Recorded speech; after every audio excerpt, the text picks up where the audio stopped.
Hello, everyone. I call the meeting to order. Matt, could you help us to do roll call? Yes, I can do it virtually still or read off the names out loud and say present if you want. Is there? Well, if they are proxy, which you may know, it's good maybe just at least inform you and Josh. Make sure they're here. We know that Yes. a few faculty members are teaching at the same time, so they send a proxy here. Yes, I've got Josh Ryu, proxy for Dong Han, Ann Chandler, proxy for Joseph Shapiro. I have James Waymack, proxy for Chris McDowell, although I see he is here today. He just sent me a message. I'm here. Okay.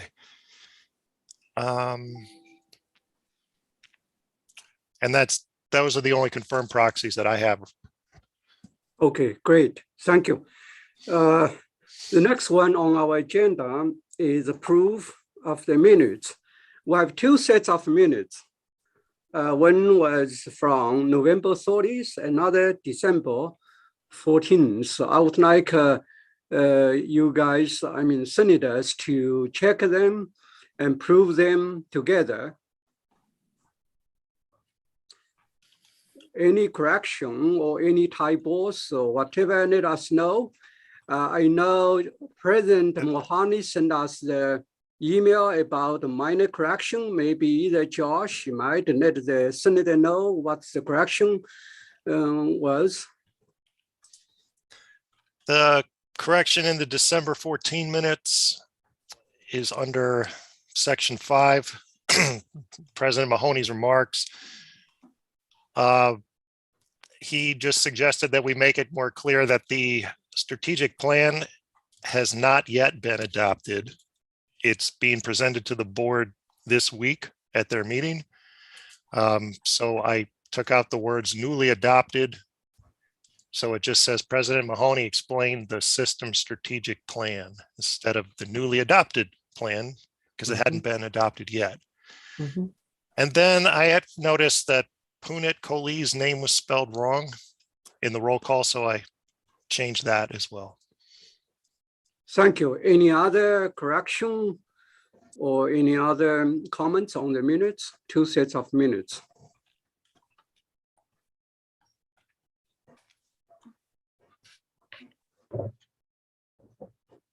Okay, if no more correction or comments, I would like to have a motion to move it with some minor correction or amendment. Anyone to move it? On motion, they be approved. Second, anyone second? I second it. We have two people, Liz and Bethany. Who will be the second?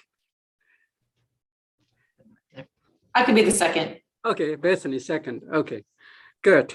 So we're going to do voice roll call. I think, Matt, you need to call the senator's name, either yay, nay, or absent.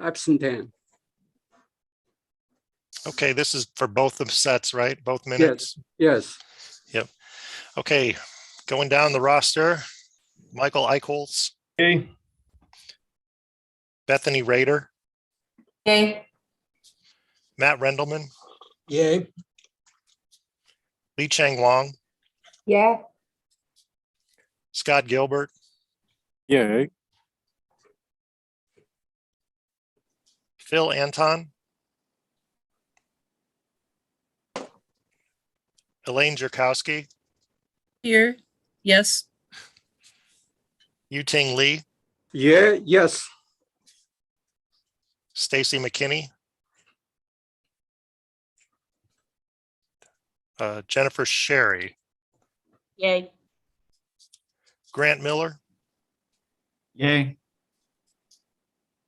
Ying Chen. Farhan Chowdhury. Yay. Arash Komai. Yes. Seung-hee Lee, Yay. now don't have the name in front of me, proxy for Dong Han, and Chandler. Yay. I am proxy for Joe Shapiro. I'm sorry.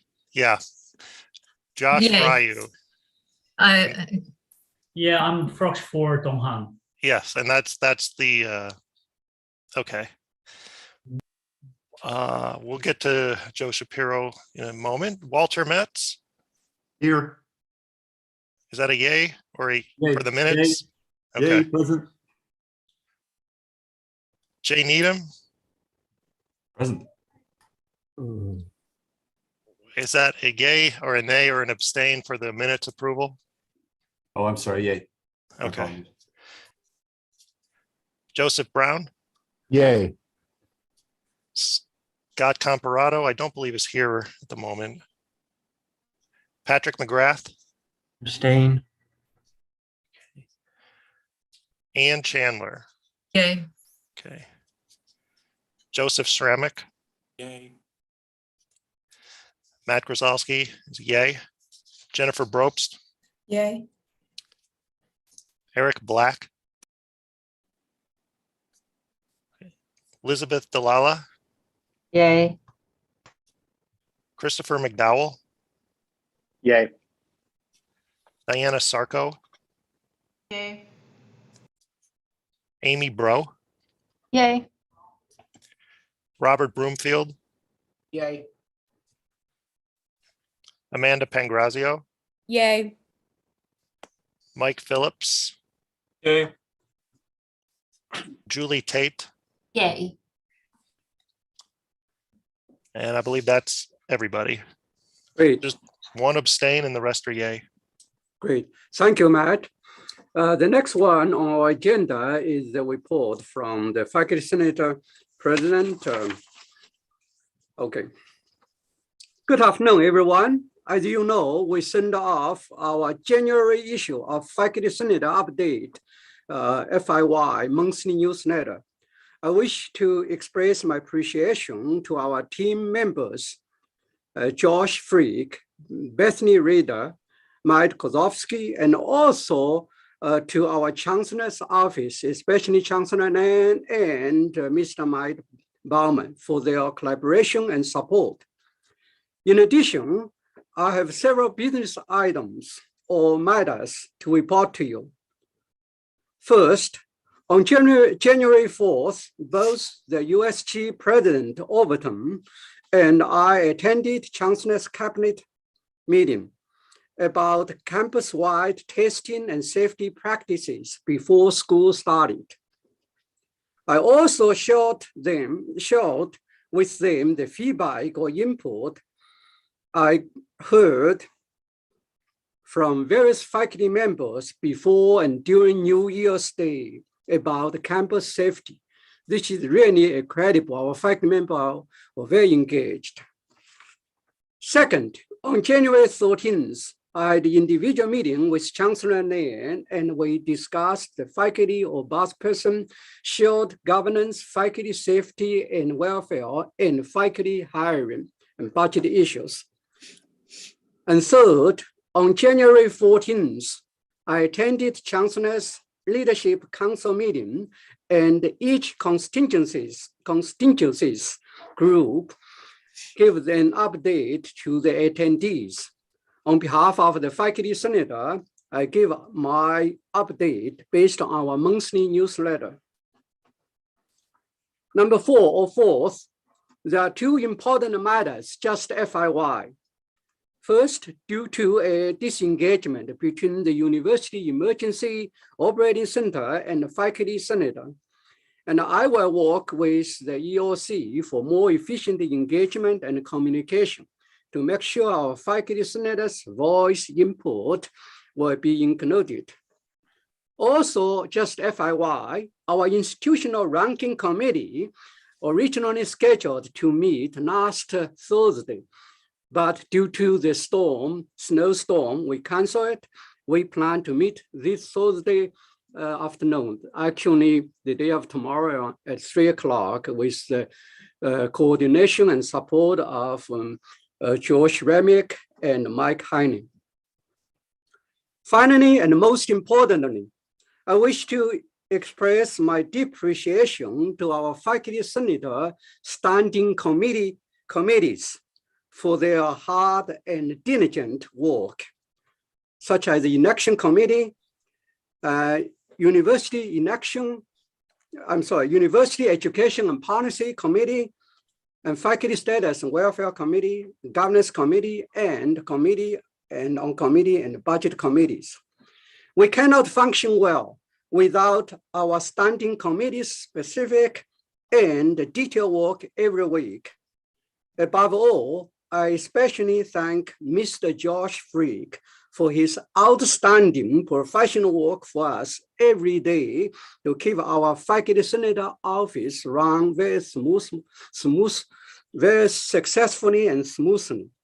Thank you. Any question, comments for me?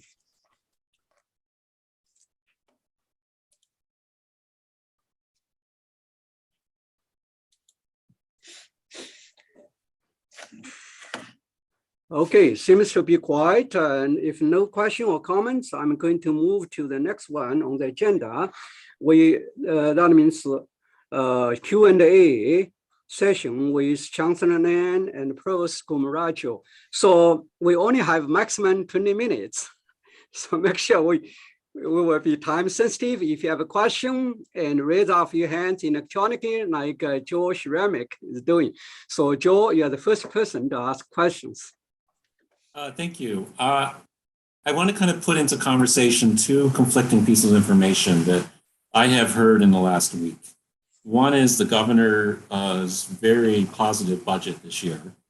We are up, he's asking for a 5% system increase.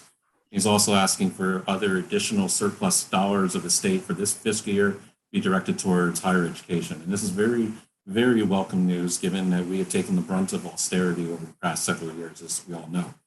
The second piece of information, which is disturbing though, is I heard from my own college last week that there is a give back to the provost office this year, $540,000 for COLA. Imagine it's in the order of millions of dollars for the whole system. And this is to pay back an internal loan, supposedly. We heard several months ago, as Matthew Gorowski reminded me just this morning, that internal loan was being covered by other funding sources, particularly college athletics, some other sources of revenue coming in. I'm just very curious why there's this continuing austerity when the budget is finally looking better than it's ever had for several years. Why our enrollment growth, we're stabilizing enrollment. It seems like we may indeed be positive coming in the fall, given that we only had a slight decline this year. We seem to be doing well with undergraduate recruiting and retention. So I'm confused, just to be frankly honest, and I would like there to be further light shed on this. Thank you, Joe. Chancellor Nan. Yeah, Joe, it's a historical piece. I was just as confused until I got the information from our CFO. So historically, every year before I arrived, people had been giving this amount back. And it's to cover a hole that the university had. I think that probably originated after the budget impasse. So that's always tough because, like you said, as soon as we think we're off to a start of where we want to be, then you get hit with maybe a little bit more. But here's the strategy so we don't cry over spilled milk. A couple of things. You probably heard about the governor's FY 2023 proposed budget. Very excited to hear what he had to say. So you're exactly correct. There's talk about a 5% increase to our 2023 fiscal year budget. That is really good news. That's about $3.8 million, which would put us over about 100. Now we're at 97 million, about 100 million. They also have something on the books where the governor is saying that he would be willing to have that 5% also be granted to us if approved in April. Remember, this is all contingent upon approval. So this is just the governor proposing and recommending. It still has to be passed in Springfield. So it's not a done deal yet at all. I mean, we have to wait patiently for it. But that if we get 5%, we can spend that between April or when it's approved all the way through the end of the fiscal year. So not only will we get the 5% in next fiscal year, we get 5% that amounts to 3.8 million in this fiscal year to finish out our year, which is really good if it comes to pass. And Joe, kind of my thought is, how do we deal with sort of these holes that we still have out there that we continue to patch up? Is that, maybe if that is approved, it will be less of a hardship on different areas having to give money back. And we fill those holes up with dollars that we're going to get in new money that's coming from the state. So that's my idea, at least for right now. If we can pull that off, we would do it that way. So it would not be a burden, let's say, on areas across the university campus. And there's some other holes too that, we still have to be mindful of. It's kind of like your checkbook at home. We've got to make sure we look at our revenue and expenses. There's still some expenses that are out there that have been operating in the red that we've been able to shore up in some areas a lot faster than some other areas, but there's still some work to do there. So we can't get too excited. But anyway, it's a long answer, but hopefully it sheds a little bit of light on at least how we're looking at trying to tackle some of those areas. Thank you, Councilman. We have a next question, Diana. So could I just have a quick follow-up while we're on the topic? Sure. Go ahead. I apologize, but because I had asked the question about that internal loan payback, and then you said the chief financial officer came to you. When you answered the question a meeting or two ago, I was left with the impression that this internal loan payback was not something that we had to deal with anymore, because you mentioned that budget cuts in athletics. In other words, it was behind us, and now it doesn't appear to be behind us. So I guess my question is, can you clarify, when the chief financial officer came forward with whatever you mentioned just a minute ago, was that new information to you, or I'm still confused at the timing of it all, I guess? Yeah, there's a built-in payback in the budget that happened right after the budget impasse. That's never gone away. That's something that's going to live with us, until we get it paid down. That piece is there. There's some other areas though that I mentioned before that we've been able to shorten up or shore up a little bit more to help us do some more creative things across campus. So that piece, and I can get you the specifics on how long that agreement was with the system office in terms of what we've had to pay or what we've always had to build into the budget. And I think we've got about, and I get the specifics from Julie, I think we have still remaining about maybe 5 or 6 years. I'll get the exact amount of years. Is that, Mira? There you go. Yeah, I can help with that piece of it. So we are in year 5 out of 7. So we have 2 more years to go. And just to remind everybody that fall 2015, when we did not get the budget, we maintained our payroll. We did not fire anybody. We paid all of our salaries for everybody, all of fall. Even though enrollment declined and we didn't get state appropriation, we kept the house going. Same thing in spring. We eventually got some money. It was like March, April, or late April, but it was only 30% of what we should have gotten. So so the amount that we use to pay ourselves, to meet payroll, is what we are paying across 7 years. Some years, even though we knew the amount was due, some years we were not asked to give back because centrally we had savings that we could put towards it. So then they didn't come and ask us. So, and then last year we had like that 6% budget cut and the repayment. So at least in the provost area, the provost office mitigated what amount was given to each college or which each direct report. So there's some of that going on in the background, but right from day one, from when we had the 7-year payment, every unit knew that for 7 years, you have to make this amount of payment. So that amount is not a surprise. The surprise was sometimes when we didn't have to give it back because they found the money centrally. So those are the relief years. So, sometimes the information trickles out completely and not so clearly, but that's the background to it. So we have 2 more years. Thank you, Johnson and Provost Kumaracho. And we will move to the next question from Diana. Thank you. If I could move from a budget question to a COVID question, and it may be a bit early for this, but I just wondered what the plan was or what the thoughts are regarding students returning from spring break, and if the thought process was that there might be required COVID testing upon students' return from spring break again, or possibly a shift to virtual, and kind of what the administration was thinking along those lines at this point. Yeah, great question. Right now, as you can imagine, we're feeling really good with where we are with our numbers. They have been on the decline, steep declines over the last couple of weeks, actually. So feeling good, but we're still, as I use the term, cautiously optimistic. We've got to still make sure we're being safe.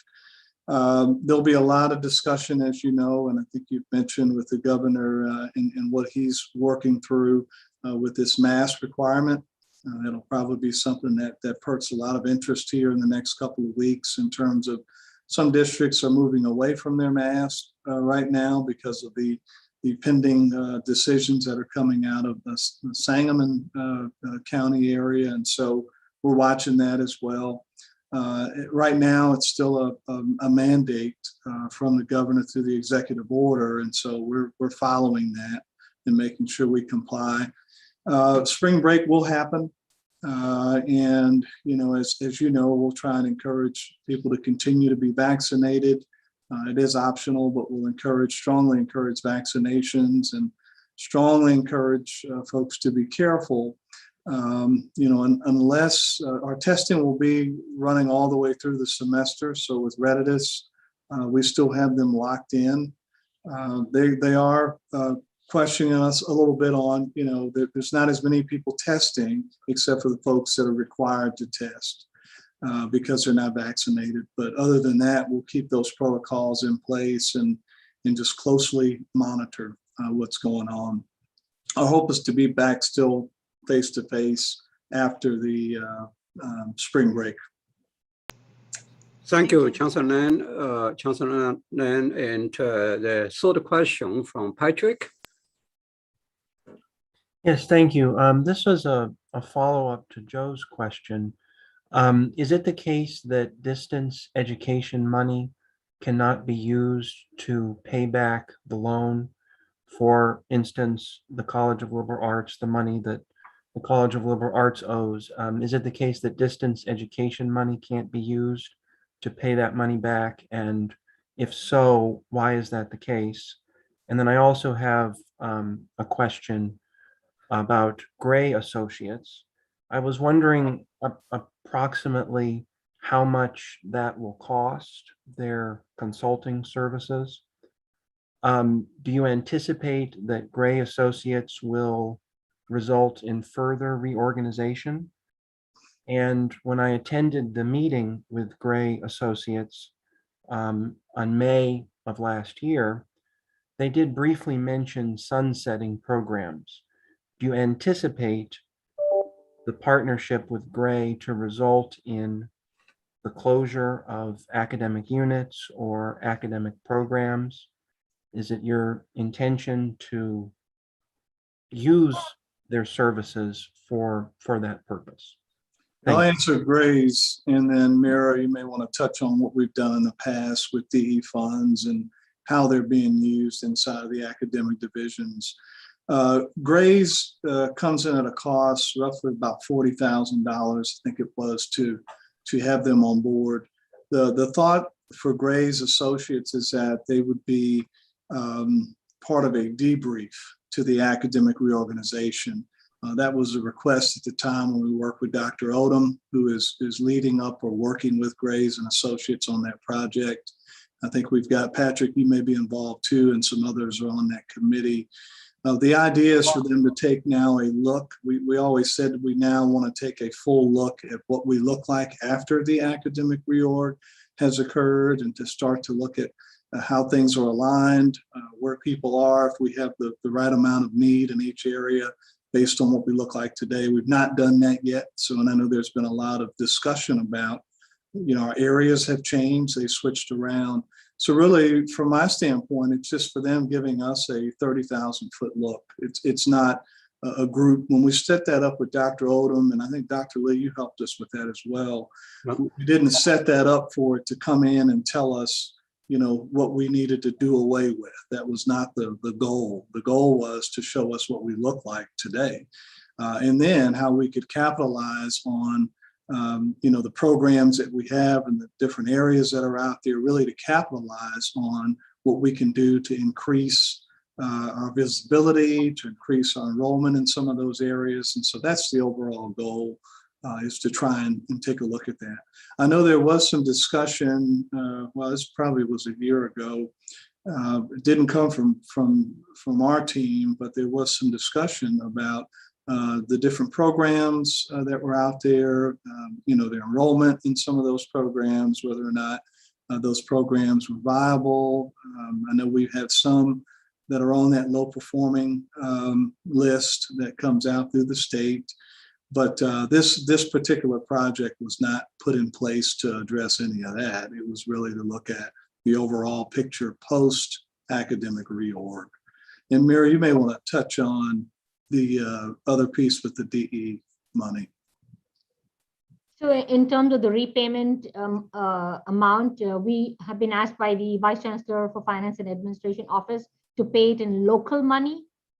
And we are in conversation saying that we don't have enough in local money. Can we do it in a combination? I already made that request. It was denied. I'm going back and making that request again, saying that if it's really local, then we don't have it. If you want it, then you get a combination. So that's where the conversation is right now. But it is accurate that we were asked to give it in local money. Yeah, so we're going to dig into that one and see, my question, I've been asking a lot of questions on that DE money. And I know there's a split that happens with the schools, with the provost, with the chancellor. And my question was, is the DE money really generating new revenue, new money to help us cover expenses? And I've asked that question about 15 times, trying to get the history here. And it sounds like there's a projected amount that's accounted for. Maybe it's 19 million that's in that particular category, but they build that into the overall budget, or it's been built into the overall budget of the university. So it's more of a projected amount. So my next question is then, is it restricted, unrestricted? How can you use it? Can you use it to pay down debt? Can folks use it as a one-time cost to do something in their department that's creative? So really working through that now with Julie, and as Mira just mentioned, trying to get a little more read on how it's been used. There's a lot of money that's carried over in that amount that is sitting there, which I think people usually have their eyes open about, hey, why can't we use that? So we're digging into that now, and be glad to give some updates on how we're coming along on that. Thank you, Chancellor Nan. And I'm now reading the chatting room. I saw a message from Joe Shiramek, which is relevant to Chancellor Nan's discussion. Joe, would you like to elaborate? Then I will ask, before I ask Lee Chung Wang to ask the next question. Would you? I just know how it's done in my own unit in the School of History and Philosophy. And we actually have an online, we're the only one in humanities with an online degree program. So we generate a lot of this DE money each and every semester. And our college in recent years has been able to share some of those profits back with us. But in other years, when it was leaner budget and when we were having actual severe budget austerity because the previous governor wouldn't actually sign a budget for a couple of years, we were using those monies at the college level, and we, in our school or our department back then, got zero in the way of revenue sharing those years, because all of it was swept to cover more urgent needs, pay our salaries and other things we all want to do. So, and just a little, so I keep pushing, so I would just advise the provost and the chancellor, just keep pushing back against the, keep making the argument for us, please keep advocating this, because we haven't had local monies in years I know back in 2013, when we last did a program review, because we're about to do our next program review for history this coming year, 98% of the state appropriation covered just our salaries. And I think that's true of most liberal arts units on campus, particularly those that don't generate grant incomes. In history, we just don't generate billions, millions of dollars of grant money. It's not in the cards for us. So that's true for us. And that's true for a lot of the programs on this campus. And where are you going to cut? There's nowhere to find money at this point, other than, I hate to say it, layoffs and not hiring urgent NTTs and not hiring urgent replacement faculty when people retire. I mean, this is just not, this is very dystopic. And I think you need to think again. Yeah, I think one of the things I'll kind of let the group in on is this fiscal year, we're going to try something a little different. We're hoping the state appropriations come through. We're hoping the increase in percentages come through. We're really excited about what fall looks like in terms of enrollment. So all of those pieces, lowering the reliance on waivers, all of those pieces kind of create a perfect storm. But back to Patrick's point with Grays and Associates, part of what I did mention is that we're also going to look at, again, how people look today in their academic divisions and try and find out if they're budgeted appropriately or if we need to reallocate resources to their areas to get them some help in year 1, year 2, year 3. So we are going to start to look at, if we don't have new money, local money, then we need to reallocate dollars to some areas because there's some areas, believe it or not, Joe, where people have not spent all of their budget. And that money at the end of the fiscal year, then we go, well, wow, we actually did have a little bit that we were relying on. We could have reallocated to another area. So I'm watching very closely on how folks are ending the fiscal year this year. Because there could be some reallocation attempts to areas that need the money the most. So that will be a new piece that we'll be looking at this fiscal year. Thank you, Chancellor Nan. We'll have time for one more question. Then I will ask both Chancellor Nan and Provost Kumrachi to wrap up and then move on. Li Chang, one more last question. I have a question about application increase. Last December, when I attended the Faculty Advisory Council meeting to IDHE, one of the news we heard is last year, Common App application was set up for all public universities. Because of that, they said there's applications to college up by 300%, more than 300%. I was wondering, do we say the same number of increase in terms of applications? For students that are applying? Yeah, so that's actually some of my update is, that looks really good for us. And I'm looking for our percentage that we gave out this morning, but our percentages, if you give me a second, I can actually pull it up. Give me 1 second. I had that in front of me earlier. Dr. Lane, if you would like, I have it. There you are, Wendell. I didn't know you're on. Yeah, take it away. Okay. He should have that. Let me share my screen with you to kind of show you directly what we're looking at. And Dr. Wayne, this may explain to you where we really are. So hopefully I'm okay if you give them that board percentage too, but this is where you're getting it from. That's okay. Fine. So first thing I want to do is this, we're looking at about 39 weeks out.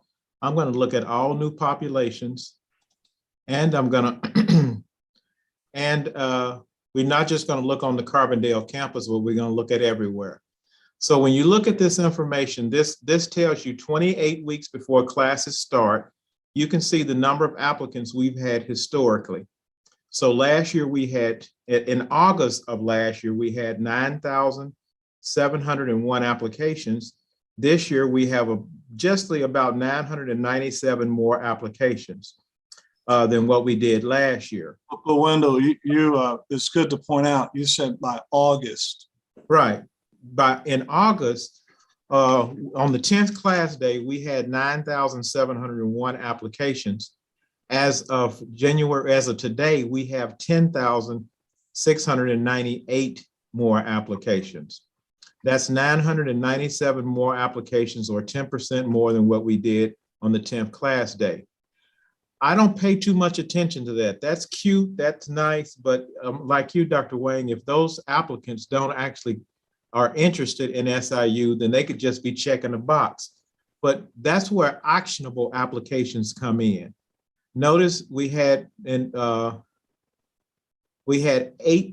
last August, we had 6,687 people who followed up and sent transcripts. So that lets you know that they're not only just applying, but they're actually interested in us.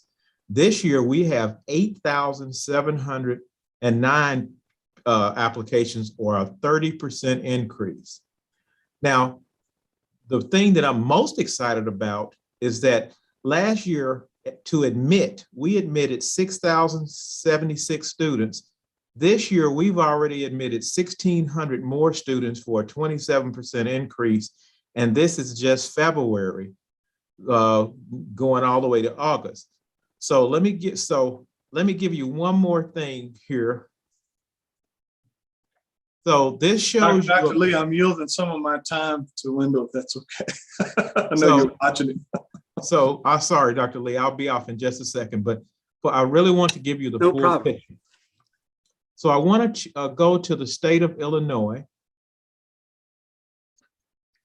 This map shows you a color representation of how many people that we have admitted from every county in the state of Illinois. One of the goals for the University of Illinois Champaign-Urbana, when we talked to them, is that they wanted to try to get an application from at least every county. Where you see the gray counties are the only counties in Illinois where we have not admitted someone from that. So the numbers look extremely good right now. And then finally, I want to look at just the students who are 3.5 and above. So if we look at just the students who are 3.5 and above, you can see that we have admitted, we have 2,600 applicants, we have 2,500 actionable applications, and we've admitted 2,500 of those students, and 116 have already submitted contracts. So if you kind of look at our scholarships and the people who apply for our scholarships, we're getting a much better quality student, a higher quality student. And I want to point out one final thing. We focused on Southern Illinois. We focused on Chicago. We focused on Peoria and Central Illinois, and we focused over here. If you look at last year's maps, most of these areas had gray spots. So I see Dr. Lee, he's pulling out his weapon on me, so I'm going to stop talking, but I'll be prepared to contact me personally, and I'll be able to show you this information and answer any question that you might have. Thank you. Thank you. Because of time, ordinarily I could ask both Provost and Chancellor to wrap up. And we really do not have much time. If both Chancellor and Provost, if you have a quick summary, each of you maybe quickly, would that be okay? Yeah, mine's very quick. Thanks to Joe and Li Chang. I mean, I had fall enrollment on here, and Wendell's done, I think, a really good job in just showing you the data. He reminds me of almost like a meteorologist, if you think, or was it Al Roker, whoever, not that you look like Al Roker. Don't do Al Roker. Don't do Al Roker. I'm not saying you look like Al Roker. Okay, all right. Yeah, it's pretty bad. You don't look like Al Roker. Okay. So you're hearing about fall enrollment. What Wendell's group is focused on, though, is yielding, and we've talked about that before. The applications look great. It's still early. We have to yield those students. We have to get them here, and that's going to be our job between now and all the way through the 10th class day. So a lot of work that's being done there. We talked a little bit about legislatively. Jennifer had this question that she sent over yesterday. That was a good question. Wanted to know, are we working in with lobbyists or with folks down there that can really help us? That is alive and well. Just yesterday, we had our Lieutenant Governor here. We hosted her here, myself, Provost, Mr. Williams. We had a couple of folks here, a Dean of our School of Education. But they're just as fired up with trying to help higher education, which is a good thing. The governor was at ISU earlier today, talked a little bit more about support for higher education. So all things right now feel pretty good as it relates to higher ed as compared to what it's been maybe in the future, or I'm sorry, in the past. So the future is looking a little better if we can stay the course. I think financially speaking, I think we're going to be in good shape if this continues. So it's again cautiously optimistic. We're just trying to make sure that we do what we need to do there to make sure that we get the kind of return we're looking for. There are a lot of committees that are out there. Well, before I get to that, let me say this. I'll talk to the board this week about some of the expenses for the university going into next fiscal year. Some of those expenses have us building in a 1% increase or raise. It's across the board. So we're trying to account for non-represented groups, represented groups, to make sure, as I said before, my goal would be to try and do an increase, even if it's 1%, but to try and do something at least every year. So at least we can start to get to where we need to be in terms of salary. We do have a salary study that's been completed on the civil and A&P category of folks that are here. Our plan is to look at that salary survey or study and look at the internal equity among those groups and find out who's being compressed within their salary, find out who needs to be adjusted, or we're looking at a number of things there. As far as faculty salaries, we're comparing that with Coupa data that's out there. So HR is comparing it there to see where our faculty rank, again, within their fields of study and where they are within the university. So that work will continue on all the way through the spring, possibly even through the summer. So I'll bring back some updates as it relates to that. There's a couple of important groups that are out there. You heard of one mentioned, Dr. Lee mentioned the U.S. News and Rankings group. I know Joe is taking the lead on that with our faculty and looking at that. Another one that's pretty important, Dr. Shaw is leading this up. It's an indirect cost recovery committee that is taking a hard look at what we do with our indirect dollars there. So it's going to be some information that we'll bring back to this group going forward. Those are just a few things. I wanted to end with a thank you for all your efforts in starting up the semester. You know, we thought we were coming back full strength on the first day of January 10th. That did not go that way. So there's the pandemic again throwing a curveball at us. We had to use the first week of going totally remote. Some programs obviously were in person, automotive technology, aviation, and we appreciated them doing that. Did a lot of testing before the semester and also during the first week of class. So we're able to dodge the bullet of places that didn't have enough testing out there. I think it really helped that we had our testing in place. But I appreciate the flexibility. I appreciate really just hanging in there because I know a lot of things are still moving targets to some degree. So we continue to keep watching that. So Diana, thank you for your questions earlier today. We're not going to move away and think that everything is all good now, but we will continue to monitor that. And that being said, Dr. Lee, I'll stop there. And I don't know if I left any time at all for the provost, but I know we've answered a few things that may have been part of her update too. Sure. Provost, quick sum up, do you have? Yeah, just a few things because I know you have a full agenda. So I just want to start out by thanking all of our instructors for doing an almost excellent 100% job of submitting the grades. Last semester, we were short 63 grades across 3 instructors, and we have come a long way from the prior 2 years. The prior fall, we had 131 not reported grades, which was a 54% improvement from the previous year. And the year before that, we had 283 not reported grades. So we're really moving along. And that is because all of the instructors are sort of doing their part in submitting their grades. I wanted a shout out to all of our instructors for helping us with that. And then in terms of our fall to spring retention, we are at 84.13%, the number of fall students that we have brought into the spring freshmen. And that compares with 85% for the prior year, 85.11 and 90.83. So we're kind of within that ballpark. The last thing is that we are continuing with the various searches that were posted in the Faculty Senate newsletter, the external searches as well as the internal searches. So those are ongoing. So I'll pause with that. Okay, thank you so much, Chancellor Nan, Provost Kumaracho. We are a little bit behind the schedule, and if you have further questions for Chancellor Nan, Provost Kumaracho, feel free to write to them. And the next on agenda will be the report, which will take a lot of time. We have quite a few resolutions. Okay,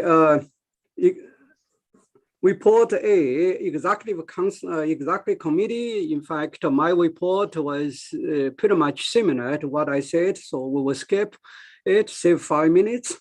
So the next one, election committee, and Chair Bethany. All right, so I'm just going to give a quick update. We have had 3 members of Senate resign, and because we were over the 36 number of senators, which is 36, previous to that, we have we'll have 2 spots available or open. One is a non-tenure track position, so that will go automatically back to the NTT to make sure that that number stays at 6. And the remaining spot, we're still sort of working on how we're going to deal with that. And that is because of the reorganization and because the units have changed and the population within those units are now different. We want to look at reallocation of the seats in the Senate. This has been an ongoing process started by Grant Miller last year and is by no means easy or straightforward. And so the reallocation is done based on the total number of voting faculty in each unit, and that requires accurate lists for those numbers. And that in itself has been a challenge. Josh Frick and I have been working on creating accurate lists of voting members in each unit. However, we've had to create our lists based on input from multiple places, and there's been some major discrepancies. I contacted the APAA, and they said they will have an accurate, a more accurate list of faculty for us, but not until early March.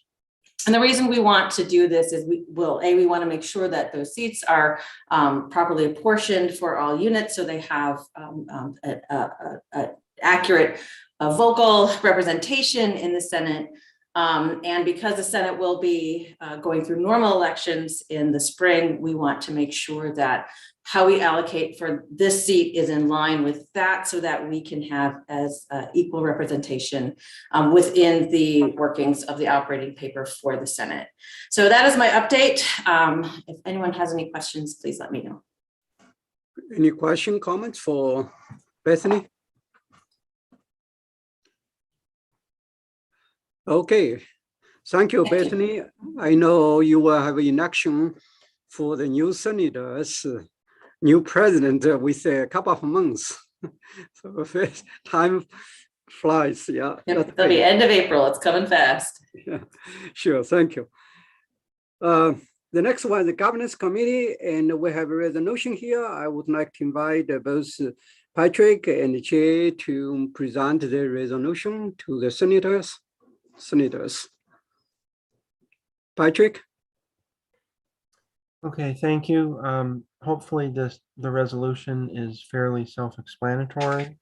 It is to appoint a parliamentarian who would aid in making sure the Senate meetings adhere to Robert's Rules of Order. The resolution was suggested by Dr. Lee and adopted by the Governance Committee, and I believe this is an accurate statement, but correct me if I'm wrong, there really were no objections from the Governance Committee to this resolution. And I don't think I have anything else to add. Hopefully it's self-explanatory. Thank you. It's open to discussion.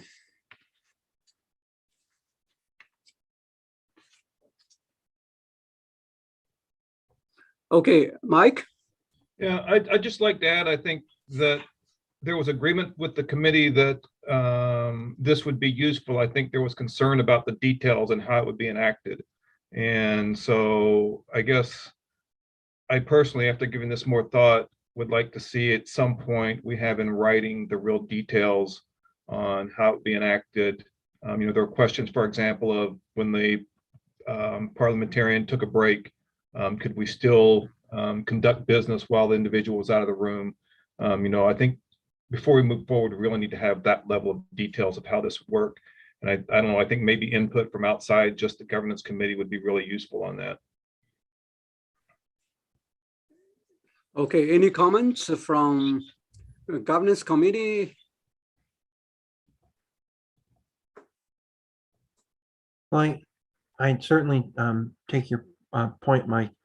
I guess my only concern would be if we get to that granular level of detail, it may be practically impossible in the sense of trying to anticipate every sort of instance that could transpire whereby the parliamentarian is absent. And so I guess I'm not to disagree with you. I'm very sympathetic to the idea, but I guess I'm sort of thinking that perhaps the resolution might not be the place for that granular level of detail. Maybe in the workings of the Senate, those types of things could be ironed out. I'm not necessarily saying they should be in the resolution. I guess I'm saying more of that I would like to see those before we actually put somebody in place.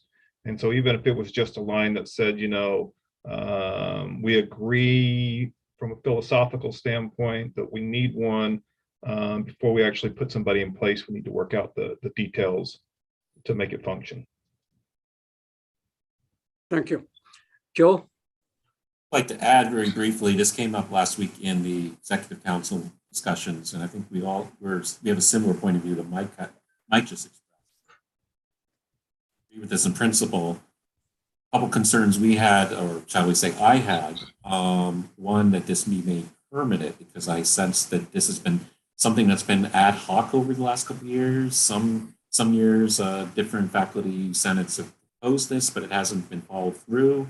Year to year, we have a lot of churn on the faculty senate because new people come off and on all the time. People don't have that institutional memory. And so so one that, you know, a sense that we really, and none of us really should be,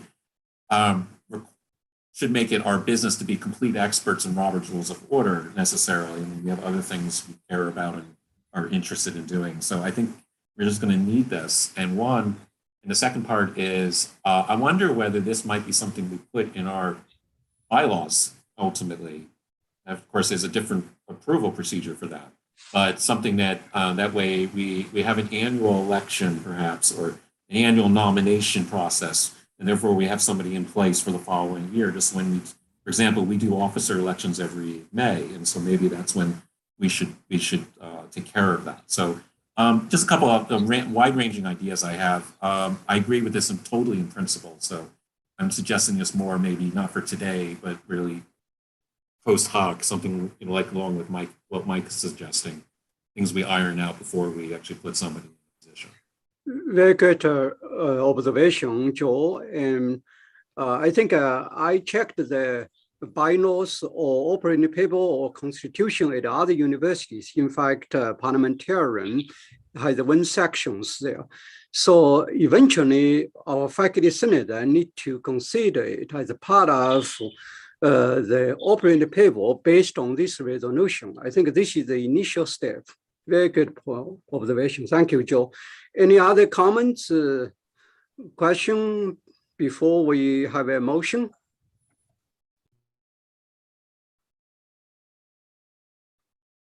Okay. We need a motion.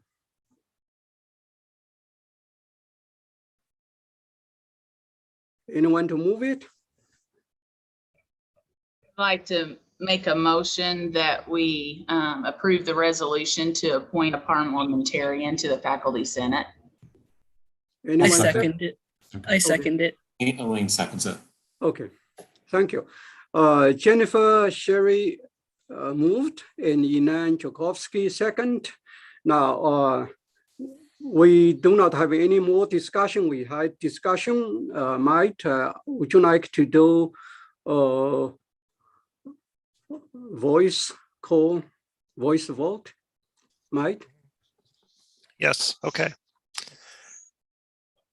Yay, nay, or abstain? Michael Eichels, Yay. Bethany Rader, Yay. Matt Rendelman, Yay.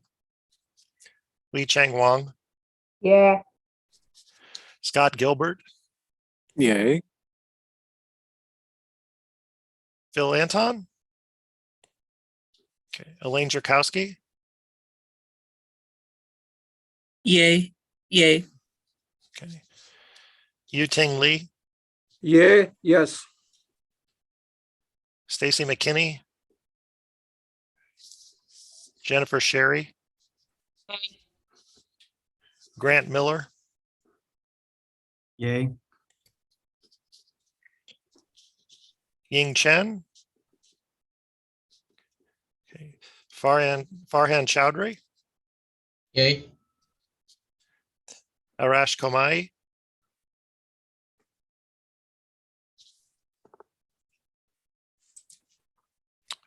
Arash Komai still here? Okay.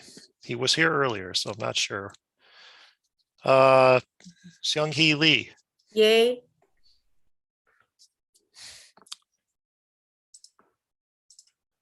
then Josh Ryu, Yay. Walter Metz, Yay. Jay Needham, Yay. Joseph Brown, Yay. Patrick McGrath, Yes. Ian Chandler, Yay. Joseph Schrammick, Yay. Matt Gorzalski, yay. Jennifer Brobst, Yay. Eric Black, Elizabeth Delala, Yay. Christopher McDowell, Yay. Diana Sarko, Yay. Amy Bro, Yay. Robert Broomfield, Yay. Amanda Pangrazio, Yay. Mike Phillips, Yay. Julie Tate. Yay. Okay, that's everybody. Okay, so how many years? They were all yays, no nays or no abstains. Okay, thank you. The resolution was passed. Thank you. The next one is undergraduate education policy committee. We have co-chairs, Josh Remick, Amy Pro, and first I invite Amy to present the 4 resolutions, and then we are going to vote together unless you have controversy for one of them particularly. So Amy, are you ready?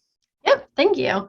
All right, so yes, since we did not have much controversy, we thought we would go through all the resolutions and vote on them as a whole unless we do have some sort of controversy. So I'm just going to briefly go through all of the resolutions that you've been provided, and then we'll ask for any kind of questions. So the first one is the resolution to recommend approval of the RME for a College of Arts and Media minor in communication design. And this is because companies are continuing to increase their digital presence, and this communication design minor will provide a competitive advantage to students when seeking employment. Given student interest, the minor anticipates 8 to 10 students per year. There will be minimal budgetary effects, and it receives support among faculty with 15 yes, 0 no, and 1 abstain. The next resolution is to recommend the approval of the RME to eliminate the BFA in art specialization, ceramics, drawing, glass, metalsmithing, painting, printmaking, and sculpture. And the reason behind this is because the School of Art and Design's accrediting body was concerned about having all of these different courses and maintaining sufficient course offerings and enrollment to support all of these specializations for students to have timely graduation. And so with the elimination of these independently, they will be consolidated into a singular specialization, which will be studio arts, and that'll be our next resolution. But staying on this resolution, it'll better serve the students' interest of exploring a wide range of the art making process, and received faculty support with 13 yes, 0 no, and 3 abstain.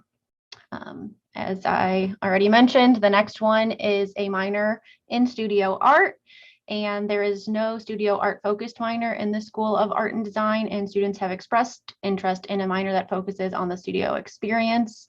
The name change from art minor to studio art minor with a reduction in credit hours from 21 to 15 will also better fit the curricular need for student interest, and the budgetary effects will be minimal. This receives support among faculty with 15 yes, 0 no, and 1 abstain. And last one that I will be covering is the resolution to recommend approval of the RME for changing the name of the specialization for the BS in management from personnel management to human resource management. So the current specialization name, personnel management, is an outdated industry term that does not convey the importance of the broad perspective associated with human resources in organizations. And no faculty, staff, or students would be affected by this name change. And so the budgetary effect would be minimal, and it received unanimous support among faculty. Are there any questions at this time? Do you have any question about any RME or resolution? I'd like to add really quickly here that Dr. Lopez and Dr. Chevalier are present in case you have any specific questions that either the two of us or members of the UEPC cannot field. So feel free also to ask Dr. Lopez or Dr. Chevalier. Good.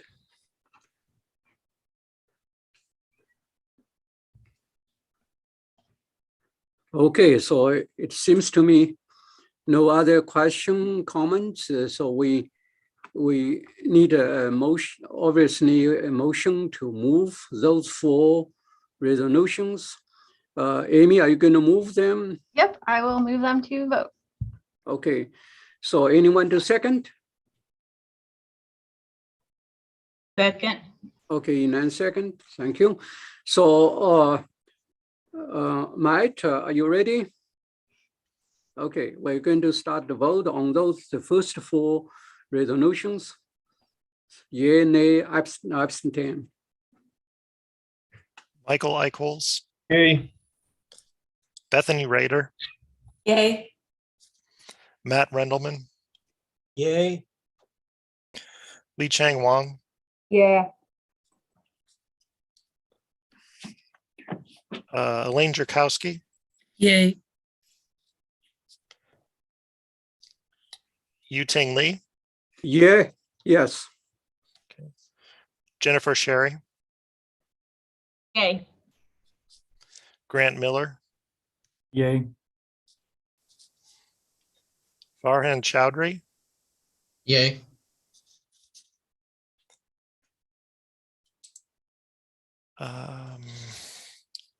Arash Komai, Yay. okay. Seung-Hee Lee, Yay. Josh Ryu, Yay. Walter Metz, Yay. Jay Needham, Yay. Joseph Brown, Yay. Patrick McGrath, Yay. Ann Chandler, Yay. Joseph Sramick, Yay. Matt Grzalski, yay. Jennifer Brobst, Yay, sorry.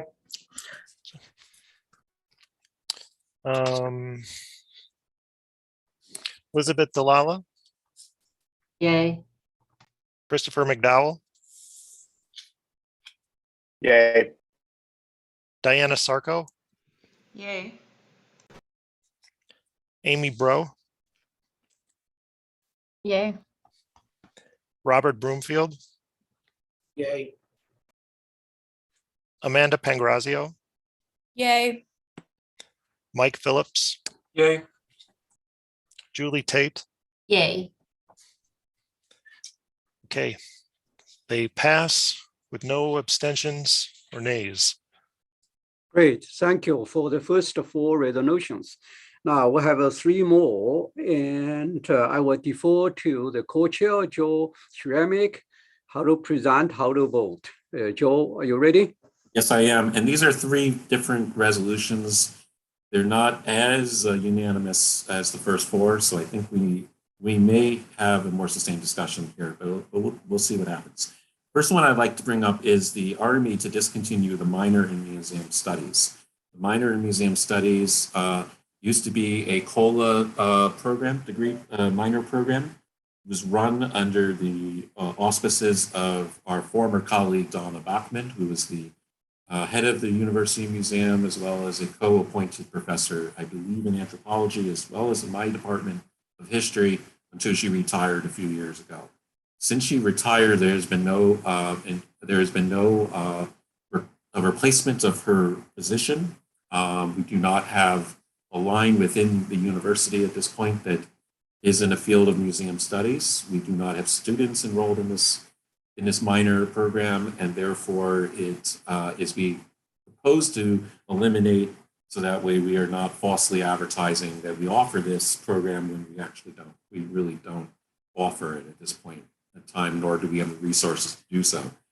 This was passed through COLA Council, which is because it's not in a specific department, is the curriculum committee that would oversee it, with 3 votes in favor and 1 vote against. Are there anything else that Lizette would like to fill us in on? No, and we do have the Dean of COLA that is also here representing this particular RME.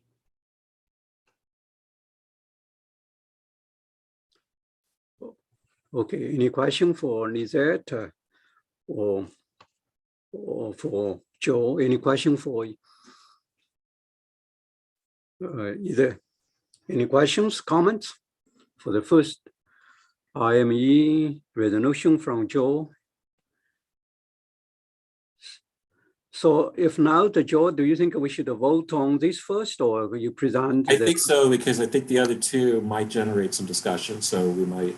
Well, we'll see, but yes, let's probably let's proceed and see whether we can get to all 3 on 1 vote, or whether we have to break it, because this. So I would like to move next to the second RME that I have, which is the RME for the elimination of the Bachelor of Science degree in French, the teacher education program. In case you're not familiar with the TEP. That's something that those of us that work in education programs know what that means, but it may not be maybe jargon for others. This is a program that has had historically low enrollments of students and was indeed suspended several years ago and does not take new students currently. There is, with the impending retirement of the professor in French, works in the COLA this coming academic year. This is a program that is just not sustainable. We do not offered, as I said, we have not admitted new students into the TEP in French education in several years. It was passed in the School of Education's curriculum committee by a vote of 21-1. I did due diligence as a co-chair of the standing committee by reaching out to to the professor of French to understand the relationship of this decision process, how it related to the School of Languages, and how it related to the French section within the School of Languages.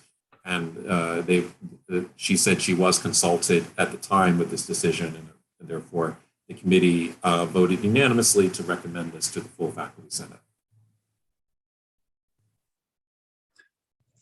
Okay, any question, comments, or concern, suggestion on this resolution, IME? Okay, Li Chang, what's your question? Yeah, I was wondering how many graduates do they have?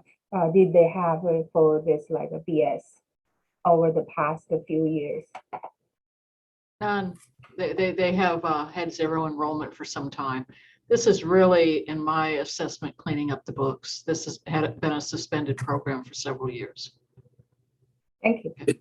If you take a look at the second page of the RME packet, there was one student enrolled in 2018, zero for the last 5 years. Thank you, Joe and Lizette. So one more question from Jennifer. You have a question for this IME and the resolution? I appreciate the committee's particularly due diligence in following up with the professor, and I will vote yay, but I just feel very sad about this one. It seems like such a staple in American education and K through 12 education, along with other languages, of course, but it seems very odd to me that we won't have this program. And I recognize that we don't have the capacity or the perhaps student interest, or maybe it's chicken and egg, but I just wanted to put on the record, this one is sad. Thank you for your comments, Jennifer. Any other comments, question, either for Joe or Lizette? Okay, Patrick? Just very quickly, I just wanted to echo the comments of Professor Brobst. I do think that languages remain one of the vehicles and conduits through which students engage with a diverse world. And we talk a lot about diversity at SIU and its importance. And I think that as the languages, as we have divested our resources from the languages, one of the important means through which students encounter cultural diversity, linguistic diversity, is really being slowly destroyed. And so I echo Professor Brobst and her sadness. Thank you. Thank you. Mike, then after Mike, then Li Chong. Mike first. Just a quick point of clarification. So we still have BAs in foreign languages, correct? So we still have a BA in French, a BA in the various foreign languages. No. It's let me clarify it. We have a BA in languages offered through School of Languages. Right. You can then have a specialization in the various what language it is, but we actually do not offer a BA in French. Okay. Or a BA in Spanish or a BA in Chinese. That was me just misspeaking. Yeah. Okay. Yeah, that's fine. Okay, thank you. Any other questions before I ask Joe to move to the next one? Jane, did you have a question or was that resolved? I have a question. Oh, Lane, go ahead. So with this retirement, does that mean that no French will be offered on campus? Does that eliminate the French program as well, or just the TEP program?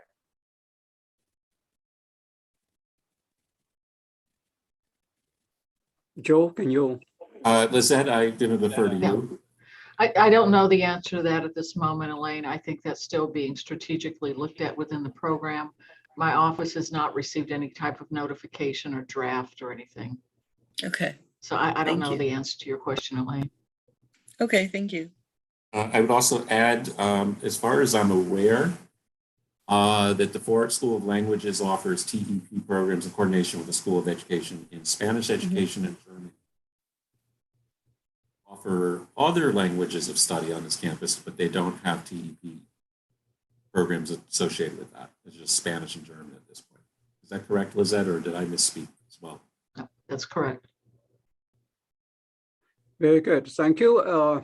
It seems to me there is no more question about this IME and resolution. Okay, Joe, so I'm then going to proceed to the original plan and move to the third RME. okay. I wasn't entirely sure until I heard the Faculty Senate's discussion whether we would just have one block vote or not. It seems like we're ready to go to the third and last RME that I will present, which is an RME to change specializations in the BS degree in automotive technology and to add a minor in automotive technology. And this is a somewhat complicated RME, so let me walk you through it. Currently, the BS program in automotive technology has one degree with no specializations and 2 minor degrees. And what they reported in the RME packet is that they were finding many of their students were picking a minor as well to signify on their transcripts that they had a certain degree of specializations, particularly for employment purposes post-graduation. So what this curriculum revision does is it creates specialization tracks formally in the degree itself for the first time, so that students actually now can identify on their transcripts more clearly and concretely what training and what kind of specialized study those students have undergone while here, and therefore it serves the students' needs even more post-graduation. They have now also created, in addition, they are eliminating the minors that they currently have and replacing them with one minor, which is now pitched and geared towards students from other cognitive programs out there besides automotive technology. That is essentially, when you explain it, the committee itself had some confusion when we were reading the RME packet. But once that sort of then conceptually got explained to us, we all agreed to vote this unanimously out of committee to present to the Florida Faculty Senate. Lizette, do you have anything further you want to add to that? No, but I do want to say that Eugene Talley, who is the interim director of automotive, is here and may be able to add some clarity. I will let Dr. Talley field any other questions. Okay, so any question on this resolution and IME?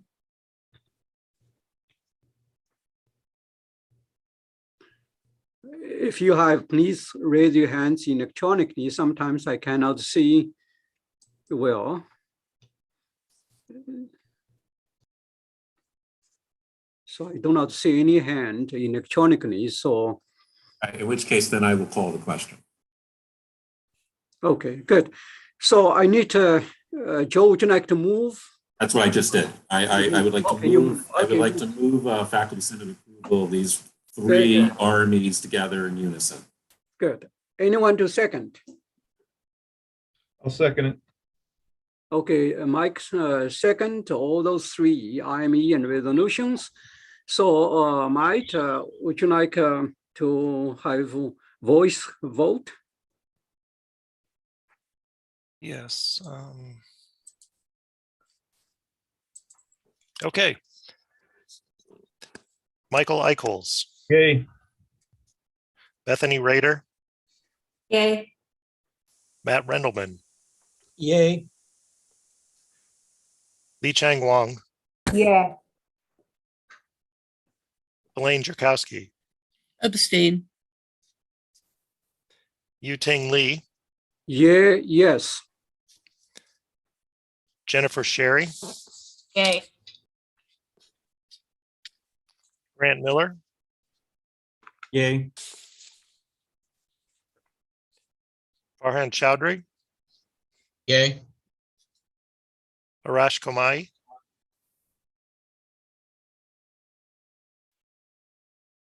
Okay. Seung Hee Lee. Yay. Dong Han, I'm sorry, Josh Ryu, Yay. Walter Metz, Yay. Jay Needham, Yay. Joseph Brown, Yay. Patrick McGrath, nay, Ann Chandler, Abstain. Joseph Schrammick, Yes. Matt Grozowski, yay. Jennifer Brobst, Yay. Elizabeth Delala, Yay. Christopher McDowell, Yay. Diana Sarko, Yay. Amy Bro, Yay. Robert Broomfield, Yay. Amanda Pangrazio, Yay. Mike Phillips, Abstain. Julie Tate. Yay. Okay. There was one nay,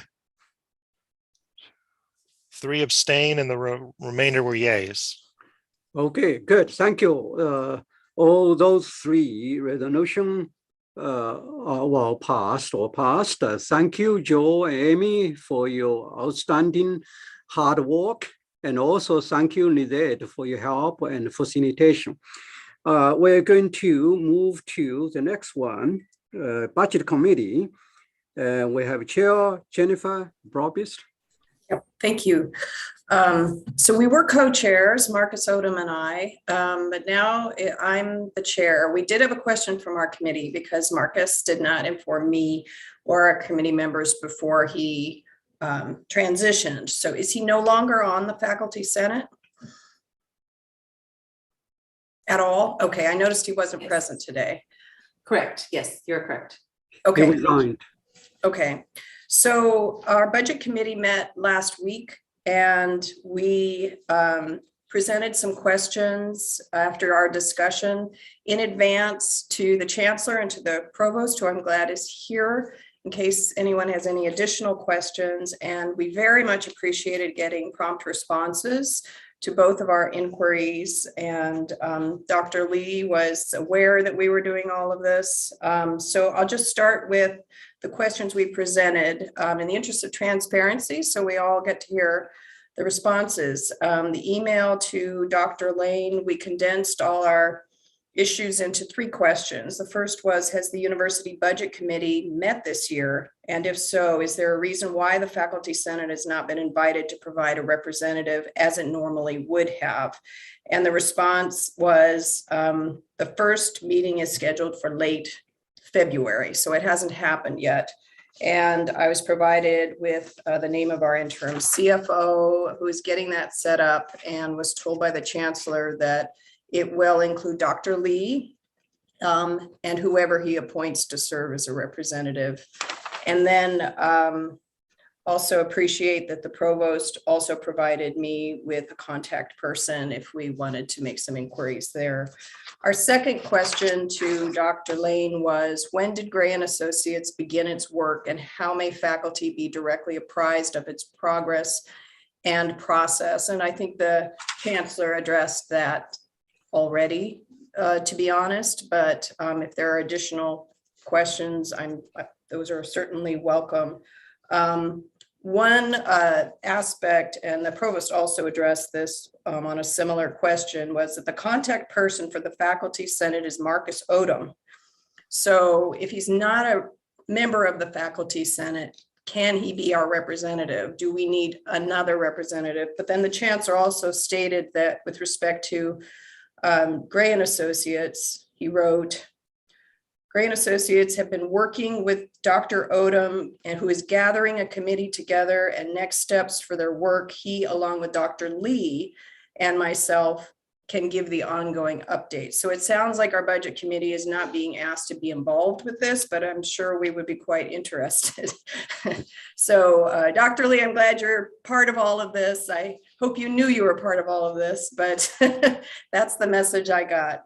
As for our third question, it was, and last question to the chancellor, The governor has announced that state surplus dollars will be directed to higher education. What efforts is SIU making to actively lobby for these funds for SIU?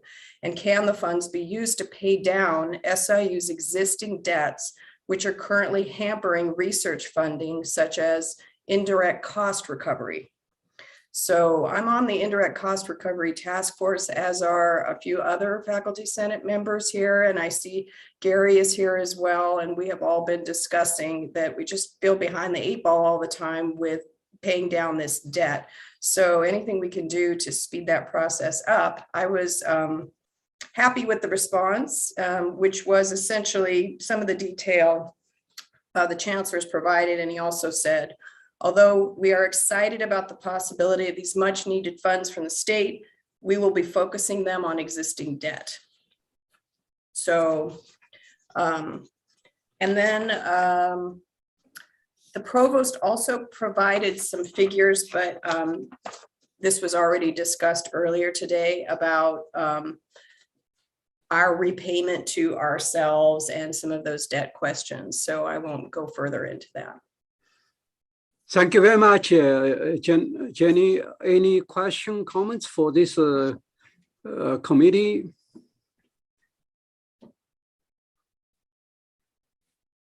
Okay, so it seems to me no more questions, no comments.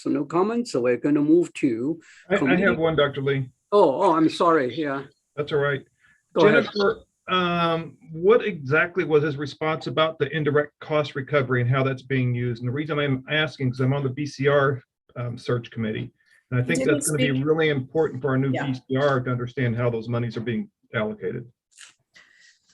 His email didn't directly respond to that specific area, but he was the one that put together the indirect cost recovery task force. And I remember the first meeting, he said, we need you to be bold and blunt about what we need to do. So the committee is pretty outspoken in the meetings, and we've just started. So there'll be a lot going on, and completely welcome feedback from all faculty senators and other faculty members and researchers. Maybe I know Vice Chancellor Gary Kinzel here. Gary, would you like to add something to? Yeah, I think Jennifer characterized it correctly. The committee is a strong, vocal committee with real interests. At this stage, we've only met a couple of times. And I think the steps taken so far have involved trying to get a real detailed understanding of how the indirect costs are currently being used. We've asked and been given breakdowns for the last 3 years of how IT has used their funding and how the chancellor's allocation has been used. And the other units, the library and my office, are also preparing that same detailed breakdown. So the committee will be able to see, where those dollars are being expended. I think probably the only information we won't delve into is the individual deans, chairs, and faculty, because those kind of fall outside of our domain. The other thing that the committee has been very actively involved in is trying to look at how other universities distribute their indirect costs, just to try to see what other models there are out there. And I think once we get all that information together, then we'll begin the process of trying to refine what we think should be the method for distribution here on this campus. I think the goal, if speaking for Tom, who's the chair of the committee, I think the goal is to have some kind of a plan to present to the chancellor, certainly before the end of this semester, maybe even as early as April. I know he'd like to get it done sooner rather than later, as would I, just to get a better idea. But that's where we're at. It just takes a little time to get all this together. Thank you, Gary. I would like to move on because of time, and I invite committee co-chairs, Yinan Joukowsky and Sung-Hee Lee, to present. Yinan and Sung-Hee. Thank you, Dr. Lee. We will be quick. We have two items of business. The first one is that we had a request to find a representative from Faculty Senate to sit on the Ombudsperson Search Committee. And we would like to recommend Professor Joseph Brown to serve in that role. And he has been approved by our committee and our executive committee. Secondly, we also need a Faculty Senate liaison to the Emergency Opening Committee. And I think you mentioned earlier that you have been sitting in that role so that you can assure that we have information as necessary as faculty and members of the Faculty Senate. So we would also like to recommend that Dr. Yu Ting Lee serve in that capacity. So that is our report. Sung-hee, is there anything we need to add? No, you did cover everything. Thank you. Thank you. It's a emergency operating center, not a committee. Sorry. I think that's correct. That's okay. Any question or comments on this two nomination? Otherwise, we ask a faculty senator to endorse, to vote.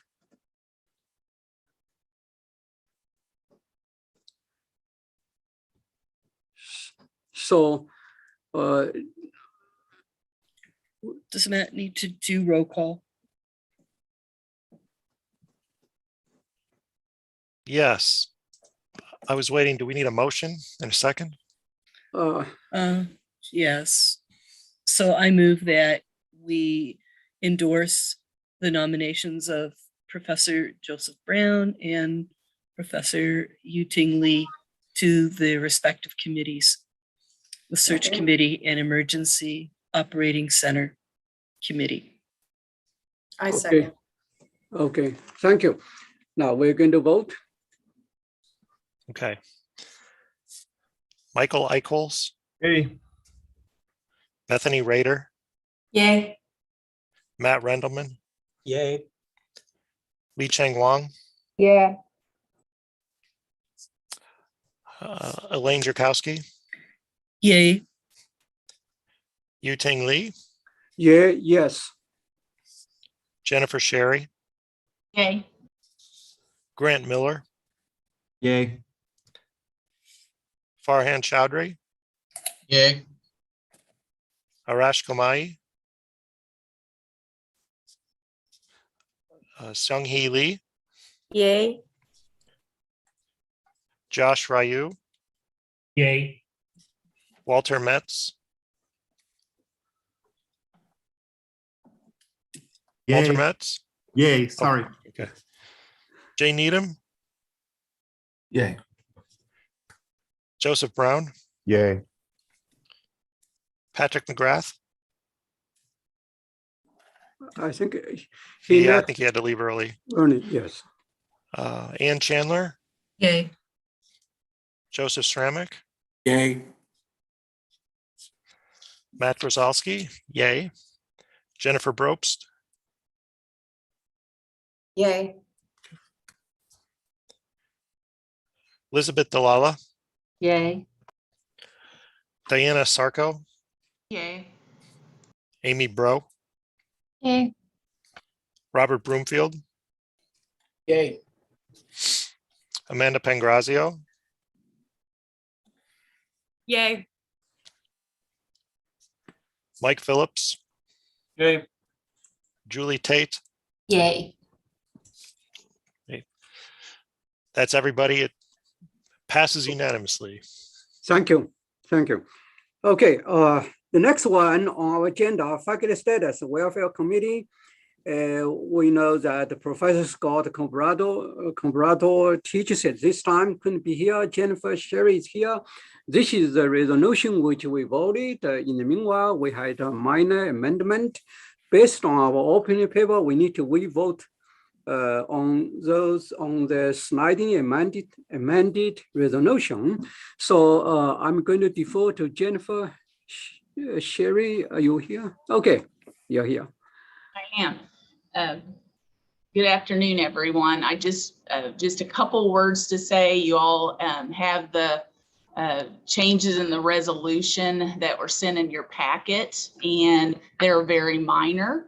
I do want to appreciate Associate Provost for Academic Programs, Dr. Chevalier, for her suggestion on clarification for the academic units. So that was actually added in, as well as a change in the percentage for appointment. It was struck to, the 51% was struck, and then we changed that to 50%.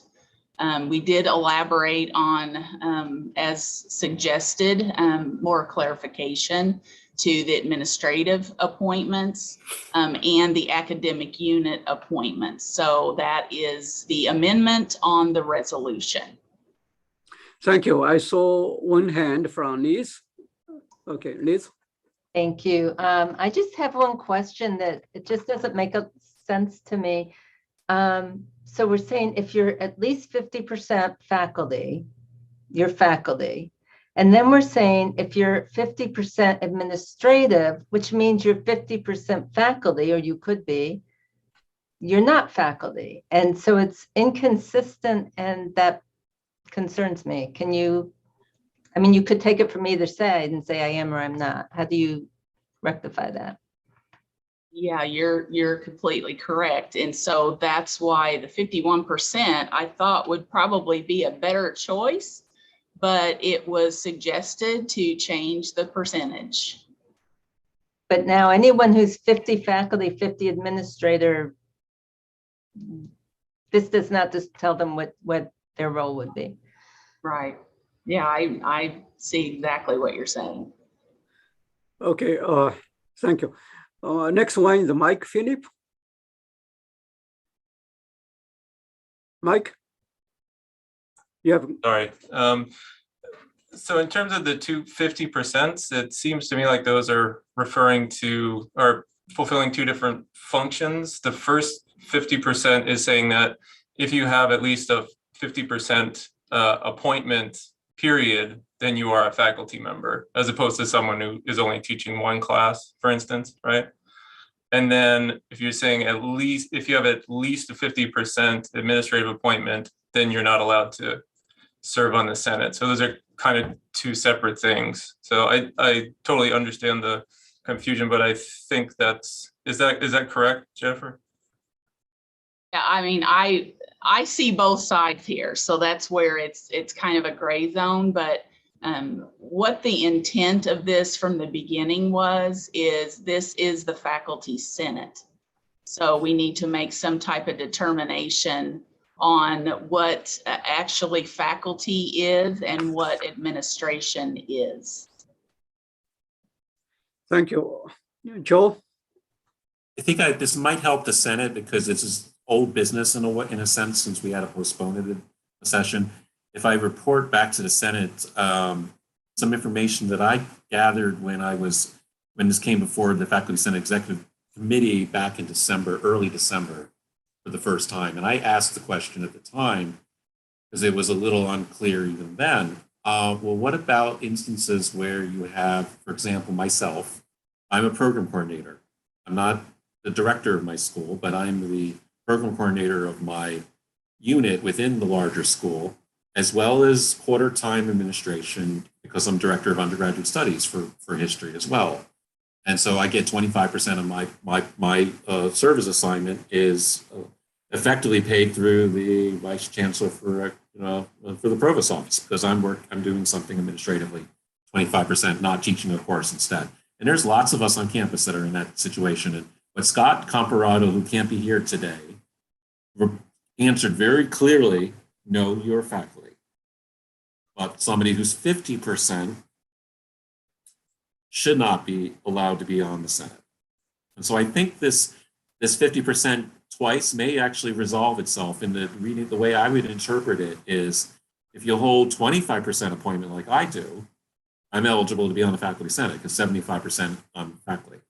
But if you hold 50%, 50%, or 75-25, you ought to not be on the faculty senate because your interests lie more in the administration of this campus then, rather than being a rank and file faculty member. Did I understand that correctly, Jennifer? Yes, I believe that that was the discussion when Scott was clarifying that earlier. Okay, thank you. Lizette, Liz, I'm sorry. Not, okay, Liz, yeah. Thank you. Just to respond to that very briefly, I totally get 25% is so much less than 50 and it's not an issue. It's just the way it's written here. It's membership, 50% faculty, you're a member of the faculty, and this is membership for the Senate. So if you are 50% faculty, you are faculty according to this as membership for the Senate, then you're 50% administrative doesn't mean you're more administrative. You're not. It's exactly the same. So you can't say you're more administrative if it's 50%. So I really feel like we're hurting people who are 50-50. And you could have someone come to you and say, well, I'm 50-50, I'm 50% faculty, so I should be a member. So I think this could theoretically raise a bunch of problems. Okay. Any comments, responses, or?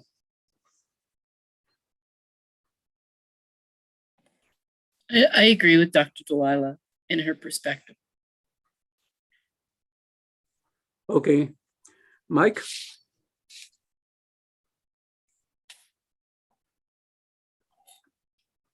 Mike echoes? You're muted. Muted. I agree with Elizabeth. I think that it would take away a lot of the ambiguity if we just had it at 51% and left it there.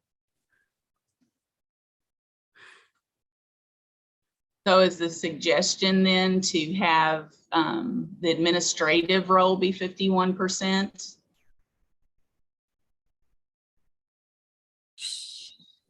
Yes. So if you hold a 75% appointment in administration and only a quarter time teaching, you're not considered faculty as far as the Senate is concerned. But if it's 50-50, you are still eligible. Okay, I saw two hands there. I think Mike, you want to speak again, or you're done? No, I think you misinterpreted, Joe. So if you have a 51% administrative position, that means you have a 49% faculty position. Faculty. Thank you. Thank you. I did misinterpret that. Okay. So, Anne? Well, yes, it's just a very small suggestion, but and maybe it will be handled by the 51 thing that has just been proposed. But could the phrases "not less than" and "not more than" help in clarifying the language here? That's all. In other words, to be faculty member, you would have not less than a 50% appointment as a faculty member, but if you were on the administrative side, it would be not more than 50%. Does that make sense? I think the percentages would make it more clear, and just maybe going with a amendment on the amendment to go with the 51% on administrative side, and just leave it more so you're not having to read too much into it, because it could get a little bit hairy, as we know. So is there an amendment that is recommended on the amended resolution? Joe, would you like to amend? Good, and I speak from the point of view of just having clear writing in general with this. I think it's better here to say maybe to rephrase it entirely, instead of framing it negatively, like who's not eligible, to say who's eligible. And so why don't we say every faculty member who holds at least a 51% appointment in teaching appointment is eligible for purposes of the faculty senate membership. Okay. Then that would clarify it, because I think what's confusing a little bit about how it's drafted is you're both saying who's eligible, but you're also saying who's not eligible. And I think it's easier just to say who's eligible. So is this a motion to amend it or? If it's friendly, I'll help draft it. But I think, yeah, that's concept that I would like to propose. Okay, Jenny? This is an odd question, but we all want our new faculty ombudsman. Is that an administrative role? Because they should be on the faculty senate.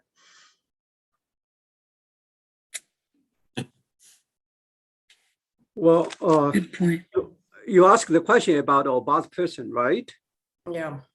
Or I think I would defer to the provost. Is that an administrative role or faculty role? I'll have to go back and look at the job description, but I think it is like a 50% position, an AP position. So 50, not 51. No. So we need to vote on this. I'm liking 51. Thank you. Okay, now because of time, I would like to close the discussion on this resolution, and unless there is an amendment on this. That was what I was proposing just now. Can we is there a way we can clean up the language slightly here so that it actually answers the very serious concern that I'm raising, that Lizette's raising, Elizabeth's raising, that I believe Mike is raising as well. I think we're all raising a similar point here. So I think before this can go to a vote, it probably should be slightly cleaned up. I would be in agreement with making the language consistent through the faculty section and the administrative section to either denote it as a positive, shall be able to. Okay. So I would be welcome to that. Okay, good. Liz, you thank you. I was just going to say, if we leave the first part that says that faculty bearing those titles with at least a 50% appointment, and then you can just take out the administrative 50%, which should be 51%. And then you've got what Joe said. Okay. I agree. It's a very simple line change. Thank you for catching that. Good. So we're going to vote, actually revote on the minor wording or whatever. Jennifer Sherry, would you like to read or summarize whatever the best way to clarify before we have a motion?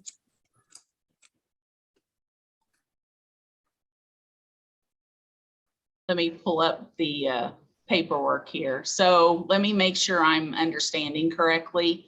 On the membership, that would be, everything would remain except for the percentage change on the membership of the faculty would be 50% of appointment. Is that correct? And remove the part about these people will not be the administrative appointment. You can just take that out. That's right. According to what Joe was suggesting, because that's just who will not be included. Right. So that last sentence there, the first part of point one, subsection A. 1A. Right, 1A. So at the last sentence beginning with any faculty member holding at least a 51% is what should be there. Administrative appointment are not considered faculty for purposes of membership. And that then handles the entire point that a lot of us are raising. Okay, so delete the last sentence of A. No, just put what you had there originally. You had 51% originally, and then you crossed it out. What we're saying is 51% is in. Okay. Do you see that, Jennifer? Yeah. There's just some feedback. I was having a hard time hearing. Okay.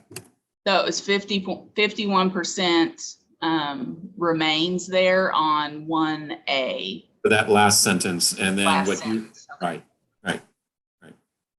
And then under 1C, under composition, change it back to 51%. Mm-hmm. Okay. Okay. So Then should we, I'm sorry, but should we have that as A1C being, somebody suggested to have that as a positive statement instead of a negative one? So would I just put are eligible?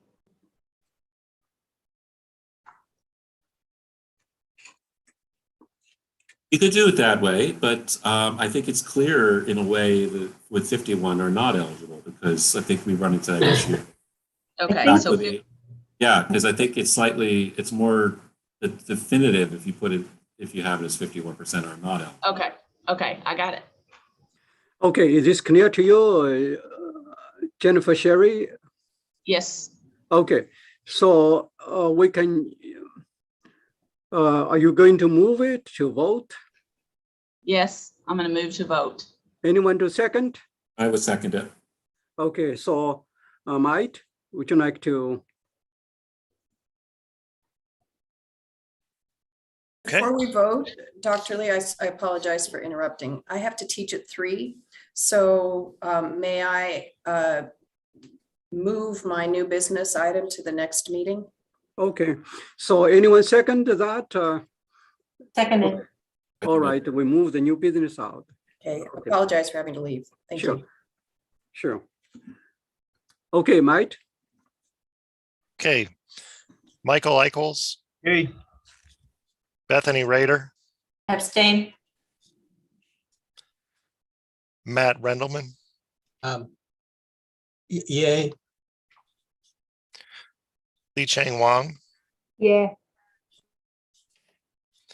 Elaine Jarkowski, Yay. Yu Ting Lee, Yeah, yes. Jennifer Sherry, Yay. Farhan Chowdhury, Abstain. Arash Komai,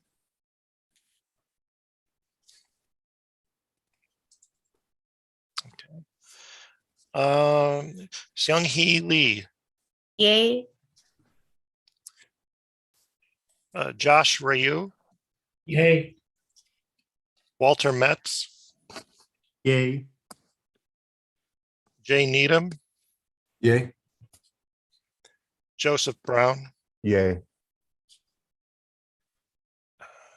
Ann Chandler, Yay. Joseph Stramick, Yay. Matt Grozalski, nay. Jennifer Brobst just left. Okay. Elizabeth Dalala, Yay.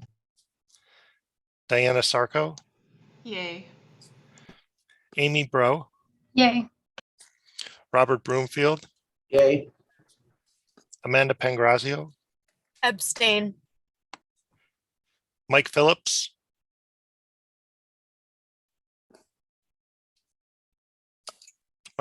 here. Okay. Julie Tate. Yay. Okay. So we've got 3 abstain, 1 nay, and the remainders are yay. Okay, so the resolution on the we voting on the slightly amended resolution actually passed. Okay, we voting. Thank you. Because of time, the report would be very brief for Faculty Advisory Council to IPHE. And Lee Chang, could you 2 minutes? Yeah, okay. We at the Faculty Advisory Council to IBHE had 2 meetings between our Senate meeting. One is on December 17th, another one is January 21st. During the first meeting, there's a report. It's very interesting. People actually is a ICCB Community College Board studied the impact the higher education to the Illinois economy. There's a website of the report. I just put in the chat. It's kind of interesting to read, see how much money is generated and also how many jobs is generated. That's one. Another interesting one already discussed at the beginning of the meeting is the Common App. I was kind of intrigued. They say they observed application increase by 306%. So I was wondering how this correlated to our application increase, etc. That's one of the stuff. The last from the first meeting is the representatives from St. Francis gave a representation on like a course sharing partnerships that increase their students' progression and completion. That's some interesting report. The second meeting pretty much is the IBHE Executive Director, Ginger Ostra, and also the Chief of Staff, Minor, talked about the strategic plan, Illinois Higher Ed strategic plan after 6 months, what's going on. I think most important probably would be shaping the budget funding, like a formula, all those things. It's ongoing discussion. That's the part is important, I think, for us to pay attention or to follow up. And we also talked about the modality of how the March meeting will be is in person or in virtual. That's one is we're going to make a decision in February meeting this month. This one is particularly interesting to us is because decided the March meeting will be, if it's in person, will be in Carbondale. So I will brief you more on that. Thank you. Thank you. Graduate School Counsel Professor Junhua Li, she emailed to us, and the Graduate Council didn't meet last week due to the snowstorm. So no report, she's not here. So I'm going to invite Vice Chancellor Gary Kinzel to talk. Report only 2 minutes. Gary, I'm sorry. That's all right. Thank you, Dr. Lee. I'll try to be as quick as I can. First things, there was an announcement sent out. The McNair Scholars applications are out and available now. They're due by March the 4th. So if you've got any students that you would like to sponsor or make an application to that program, please encourage them to do so. Retta Seymour would love to see as many applications as she can get. Second, I want to mention that our Southern Illinois Cannabis Science Center is hosting the second annual Southern Illinois Hemp Cannabis Symposium on March the 26th. So if you have any interest in any aspect of the hemp cannabis area, whether that's agriculture to law to science and medicine, please put that on your calendar, March the 26th. The other thing I want to mention, I've said this before, but I like to keep harping on it. The Research and Creative Activity Forum is scheduled for April the 14th. If you've got students who are doing research or creative activities and you'd like them to take advantage of that opportunity, instructions are online for doing this on our website, but basically it's within the D2L. That's where they can go to register. And then later on, there'll be an actual call for the posters to be submitted electronically. We are going to ask that they be submitted electronically prior to the event so that the judges will have a chance to go over them before the actual face-to-face presentation on the day. If you've ever been a judge, you know how challenging it can be to try to get by and see 5 or 6 different posters on the day of the event. So we're trying to help out the judges a little bit by giving them some lead time on that. So please help us out with that whole process. And then the one other thing I do want to, if I can take a minute to mention, last fall I mentioned that we had been a part of a statewide effort for submission to a very large grant to the Build Back Better Regional Challenge. And this was part of an original competition. The phase 1 competition the submission was due in October. And this program, if we're successful, it could actually lead to a very large amount of money coming to the state of Illinois and ultimately to Southern Illinois University. Well, the good news is we actually got through the phase 1 competition and were selected to go forward to the phase 2 composition. So in the original phase 1 competition, there was something like 500 submissions, and the Economic Development Association picked 50 to 60 to go forward to phase 2. And the theory is that For phase two, roughly 25 to 30 of those will be selected. If we are one of those who are selected, it will mean something on the order of $75 to $100 million coming into the state of Illinois, of which roughly 7 to 9 million will come down to the Southern Illinois region to support our electrical engineering program in grid development, to support our automotive technology department, to develop the next generation of workforce for servicing electric vehicles, and to install electric charging stations in Southern Illinois and a number of other things. So I think I'm telling you this because we're very much in the middle of trying to prepare this second proposal right now. It's due March 15th, and I would like everybody to do whatever it is that you do to root for good wishes, because it would be a great, great benefit to the state and to Southern Illinois and the region at large. So whatever good wishes you do, whether that's crossing your fingers or your toes or whatever, please do that and send us the best wishes you can. Thank you. Thank you, Gary. I think it's 3 o'clock. I'm sorry, I have to cut it off. And if you have a question, you can write to Gary. And the old business, we're going to meet by Zoom in March. And the new business, 2 faculty members, in fact, one of them would like to move for the academic freedom to next meeting. And Jay, you mentioned this. Anyone to second that? Okay, second that. Now, I'm sorry, it's 3 o'clock. And I need a motion to adjourn the meeting. I'll motion to adjourn. Okay, I'll anyone second second? Okay, so thank you so much. I'm sorry.